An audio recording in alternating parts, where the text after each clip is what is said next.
மது அருந்தும் அன்பு உறவுகளே, இத்தனை காலமாக குடிப்பதால் என்ன நன்மை உங்கள் வாழ்க்கையில் ஏற்பட்டிருக்கின்றது? குடல் வெந்து இதயம் பலவீனமாகி ஈரல் வீங்கி போய் நரம்புகள் தளர்ந்து போனதை விட என்ன பயன் பெற்றிருக்கின்றீர்கள்? கவலையை மறக்க குடிக்கின்றீர்கள் என்றால் போதை தெளிந்தவுடன் கவலை உங்களை விட்டு சென்று விடுகின்றதா? அல்லது உங்கள் பிரச்சனைகள் தான் தீர்ந்து விடுகின்றதா?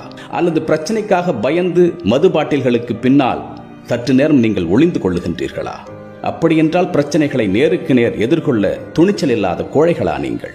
ஒருவேளை மகிழ்ச்சிக்காக குடிக்கின்றீர்கள் என்றால் எது மகிழ்ச்சி? உங்களுடைய நிலை மறந்து சுய நினைவை இழந்து வாய் குளறி கால்கள் தடுமாறி சொந்த அறிவை சில நேரம் இழந்து போவதற்கு பெயர் மகிழ்ச்சியா? 2 குடும்பங்கள் இன்று தவித்துக் கொண்டிருக்கின்றன. ஆயிரக்கணக்கான குடும்பங்கள் மதுவின் தாக்கத்தால் பரிதவித்துக் கொண்டிருக்கின்றன. இந்த நிலைமையை உங்கள் குடும்பத்தாருக்கு ஏற்படுத்தி விடாதீர்கள். உங்கள் அன்பிற்கினியவர்களுக்கு, உங்கள் குழந்தைகளுக்கு இந்த நிலையை ஏற்படுத்தி விடாதீர்கள். வெளிநாட்டவர்கள் குடிக்கின்றார்கள் என்றால் அது அவர்களுக்கு வாழ்வியல், லைஃப் ஸ்டைல். நமக்கு அது வாழ்வியல் அல்ல, அது தீய பழக்கம், ஹேபிச்சுவல் அடிக்ஷன். வேண்டாம் ஒருபோதும் குடி. எந்த வகையிலும் போதையை ஏற்படுத்தி சுய நினைவை இழக்கச் செய்து தன்னிலை மறக்கச் செய்யும் ஒன்று தனி மனிதனுக்கு தேவையில்லை. தூக்கி எறியுங்கள் மதுவை. தன்மானமிக்கவர்கள் தங்களை எதற்கும் அடிமையாக்கிக் கொள்ள மாட்டார்கள். நீங்கள் தன்மானமிக்கவர்கள் தானே? சிந்தியுங்கள்.